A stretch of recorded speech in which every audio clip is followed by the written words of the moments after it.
सभी बच्चों की तरह सावी के भी सपने थे, पर हालात थोड़े अलग थे। उसके पास न तो नई किताबें थीं, न ही महंगे खिलौने, लेकिन उसकी आंखों में जो चमक थी वो किसी अमीर से कम न थी। हर दिन स्कूल से लौटते हुए वह एक पुराने पेड़ के नीचे बैठती और कागज के हवाई जहाज बनाकर उड़ाती।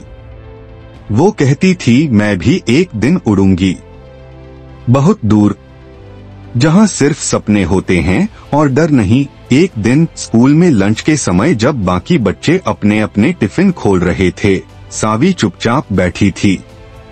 उसके पास कुछ नहीं था सिवाय एक आखिरी बची हुई चॉकलेट के। तभी उसने देखा उसका दोस्त भूखा और उदास एक कोने में बैठा है। सावी बिना एक शब्द बोले चॉकलेट उसके हाथ में रख देती है और खुद हल्के से मुस्कुरा देती है।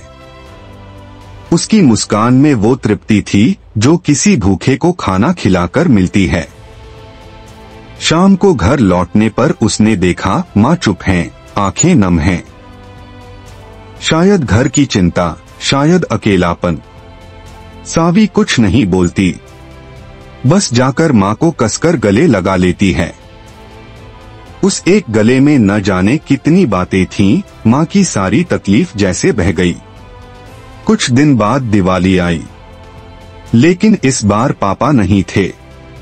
शायद कहीं दूर काम पर गए थे, या शायद अब कभी लौटेंगे ही नहीं। पर सावी ने हार नहीं मानी। उसने रंग बिरंगे कागज से झूमर बनाए, खुद मिट्टी से दिए सजाए और पूरे घर को रोशनी से भर दिया। चेहरे पर थोड़ी उदासी जरूर थी, लेकिन आंखों में उम्मीद की लौ जल रही थी। और फिर एक दिन तेज बारिश हो रही थी। सावी स्कूल से लौट रही थी जब उसने देखा एक छोटा सा पिल्ला सड़क पर भीग रहा है, जख्मी है, कांप रहा है। लोग गुजर रहे थे, लेकिन कोई रुका नहीं। सावी दौड़ी, उसे अपनी गोद में उठाया, बैग से ढककर बचाया और उसे अपने घर ले गई। माँ ने देखा, कुछ कहने लगी, लेकिन फिर मुस्कुराकर बोली, बेटी, आज तूने इंसानियत को बचा लिया। सावी छोटी थी, पर उसके दिल में जगह बहुत बड़ी थी।